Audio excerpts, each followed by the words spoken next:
Hi there, hi, good people. How are you, wherever you are? My name is Odecious. Welcome to the Clutch Pabora English Premier Soccer League preview.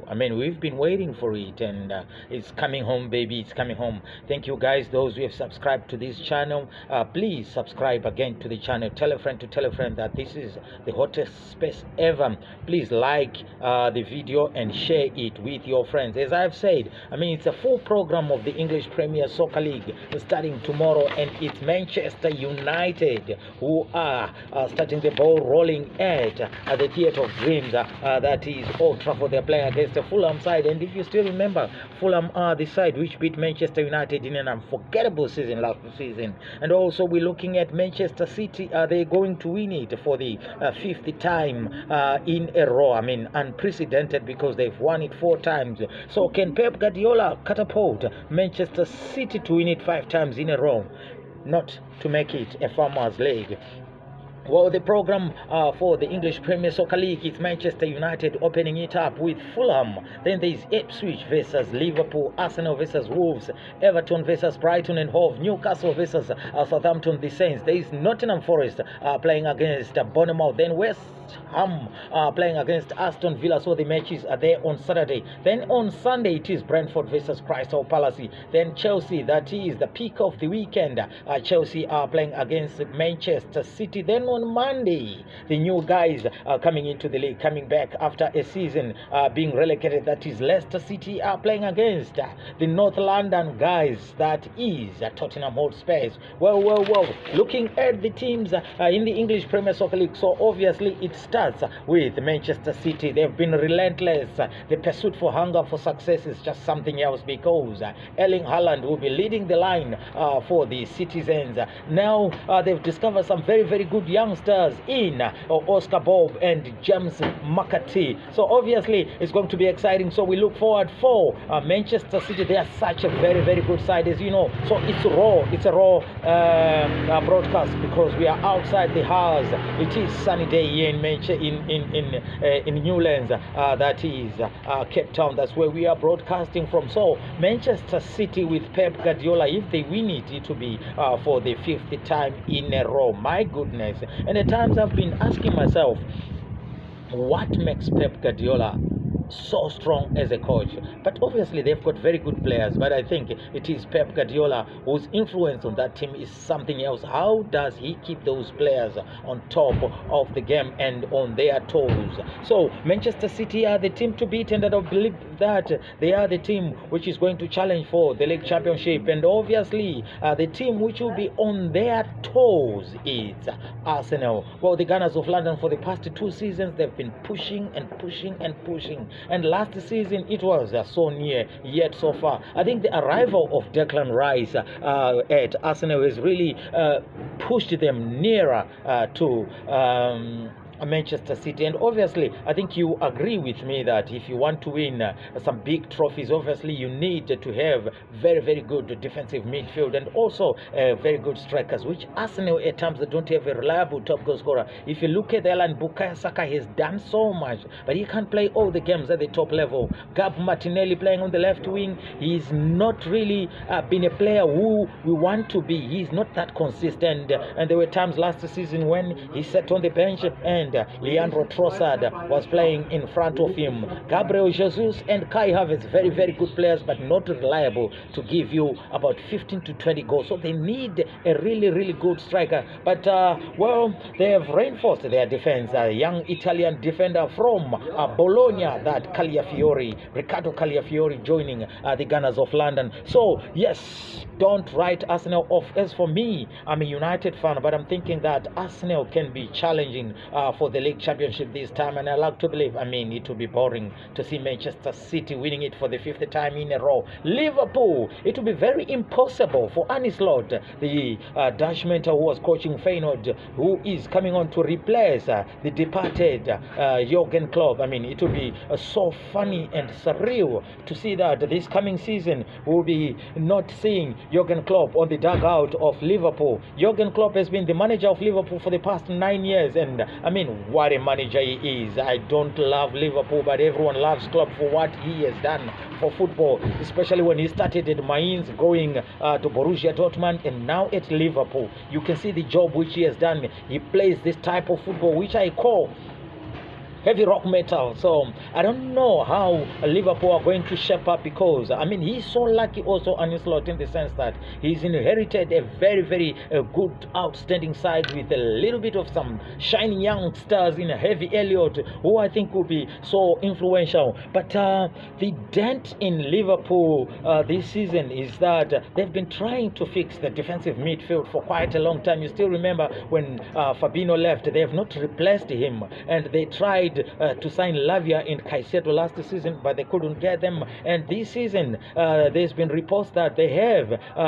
wanted Martin Zubimendi, the Real Sociedad midfielder, recently winning the European Championship with La Furia Roja, that is Spain. And the European Championship was held in Germany. So I'm still with the euphoria of the European Championships, which was won by Spain. And Liverpool need definitely, the window is not yet closed. It's still 2 weeks to go before the window closes, so you never know. They might sign a very good defensive midfielder. They're healthy as far as FFP is concerned, so they can go out and splash some millions to buy that defensive midfield, because I like to believe that they've got technicians in that midfield. And I don't think that as much as Alexis McAllister is a very good midfielder, I don't think he can do a job as a defensive midfielder. They need a destroyer. They still have Mohamed Salah. Pre-season, they won almost every game. You get Diogo Jota, we get Luis Diaz.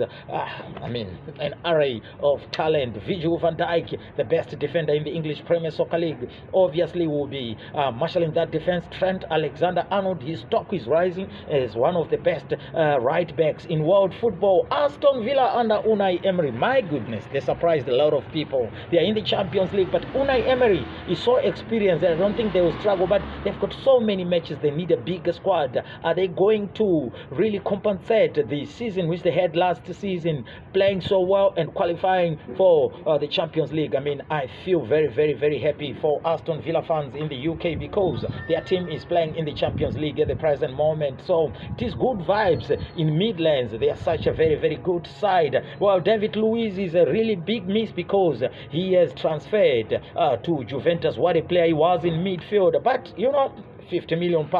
They have got Amadou Onana from Everton. I mean, what a player. We saw him the Euros, and they have got Ian Matterson. I think that was still, we saw him. He was on loan at Borussia Dortmund, where he held Borussia Dortmund to play in the Champions League, where they eventually lost to Real Madrid. He was on loan. He's a Chelsea player. What a player he is, the Dutch wing back. So Aston Villa will be amongst the teams to push in the Champions League. Can they win the league? I don't think so. Then there is Manchester United. They are starting the ball rolling. As I gave you the programs of the English Premier Soccer League this weekend, United start the ball rolling against Fulham at a fully packed Old Trafford. There's been some optimism from the Manchester United fans with the new regime led by Dan Ashworth, the sporting director, and also Omar Barada, who is the CEO. And they've really purchased some exciting names in Lenny Yoro. Unfortunately, he's out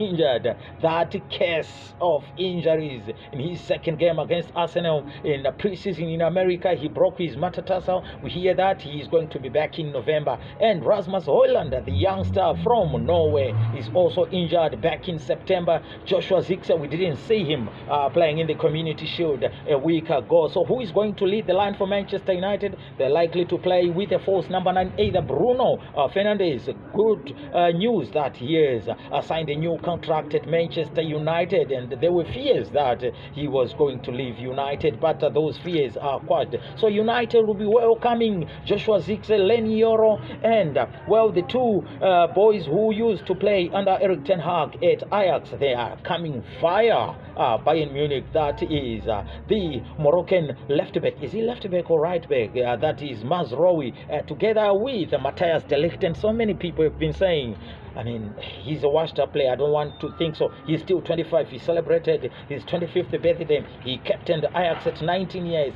He didn't fail at Juventus. He actually won some trophies at Juventus, and he was sold to Bayern Munich at 70 million pounds, which is 3 years ago. And for a defender, that's a lot of money. His first season at Bayern Munich, he did almost very well, but last season it was fits and starts. He didn't do quite so well. But you know, people in the media, mainstream media, they like to spread, to throw oil into the firewood and say he was sitting on the bench because Eric Dyer was playing. That's a lot of rubbish. In 14 matches which 15 matches which Eric Dyer played, 14 he partnered Matthias de Ligt. So where is the argument? I mean, people just... So Manchester United, obviously, yeah, they will be playing, kicking the ball rolling tomorrow against Fulham. There is Newcastle, who have the new technical director in Paul Michel. I mean, they really suffered last season. There's been a cloud hanging at Newcastle, especially with Anton Gordon. They are saying that he's likely to go and play at Liverpool. And also, there is this thing of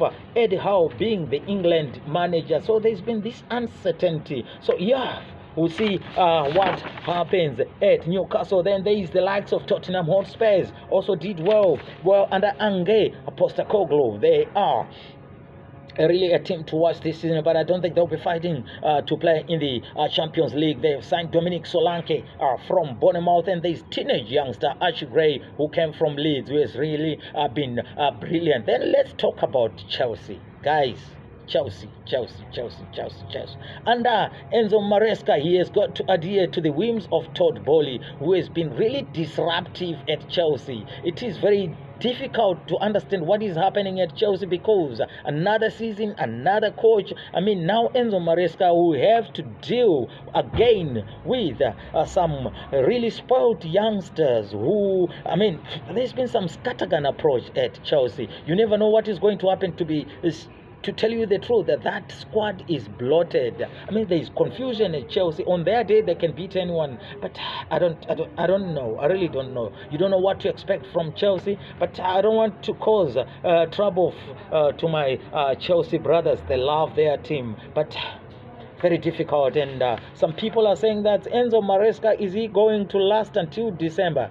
I don't want to be negative to any team, but we wish Enzo Maresca the best of luck there at Chelsea. But also, they've got one of the best players in the English Premier Soccer League last season, that is Cole Palmer. We saw him at the Euros. He was absolutely brilliant. They have added Pedro Neto from Wolverhampton, a very good player if he stays fit. Then we look at West Ham, who have made Jarrod Bowen the captain coming into the season. I mean, they've got some talent there, and they were really stagnating under David Moyes. I love David Moyes, but he's such a defensive type of coach. Lucas Paqueta, very good player. Mohamed Kudus, what a player he is. And Julian Lopetegui is going to be meeting up with his former captain at Wolverhampton, that is Max Kilman, and he will be teaming up with a player from France who was playing for Nice, that is Jean-Claude Todibo. What a very good central partnership there. Then we have got other teams like Everton, still have Jared Braithwaite. They have sold Onana, but they have not used their money.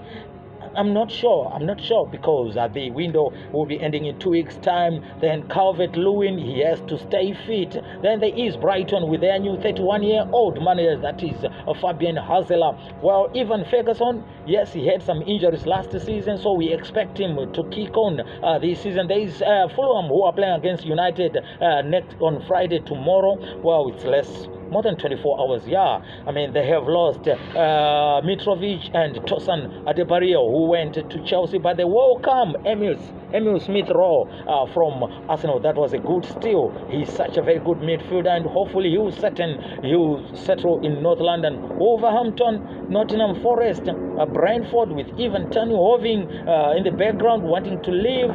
There's Southampton coming back into the English Premier Soccer League. Leicester City, now we have got Steve Cooper as their head coach. Well, they will be looking forward to two veterans in Conor Cody and Jamie Vardy. Yes, Jamie Vardy is still there. Then there is Ipswich with one of the upcoming young coaches, that is Karen McKenna, former of Manchester United. He has already done some Houdini act twice from League One to the Championship at successive years.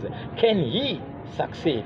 Well, guys, thank you so much, but please don't forget to tell a friend and tell a friend that this is the biggest space. My name is Odecious Marowa for Clutch Babora podcast. I can't wait. Tomorrow, join me on the watch along. I'll be watching with you along the Manchester United versus Fulham live on Clutch Babora. From me, Odecious Marowa, until we meet again, please, guys, share this video and tell a friend to tell a friend. We are hotter than the sun.